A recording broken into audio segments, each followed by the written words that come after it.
আমরা জানি যে ভারত এবং পাকিস্তানের মধ্যে দীর্ঘদিন থেকে বিভিন্ন ইস্যুতে সংঘাতময় সম্পর্ক আছে, কিন্তু আমরা চাই না যে এখানে কোনো বড় কোনো এমন সংঘাত সৃষ্টি হোক যেটা এই অঞ্চলের মানুষের কোনো জন্য কোনো বিপদের কারণ হয়ে উঠতে পারে।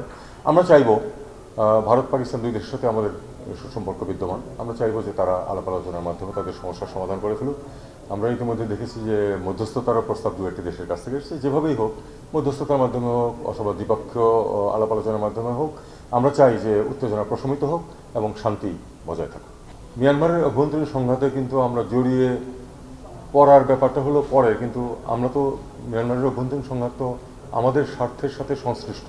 কারণ মিয়ানমারের একটা বিরাট জনগোষ্ঠী তো আমাদের দেশে এসে আশ্রয় নিয়ে আছে এবং তাদেরকে আমরা ফেরত পাঠাতে চাই। কারণ সেই ফেরত পাঠানোর ক্ষেত্রে আমাদের যা কিছু করার প্রয়োজন সেটা তো আমাদেরকে করতে হবে।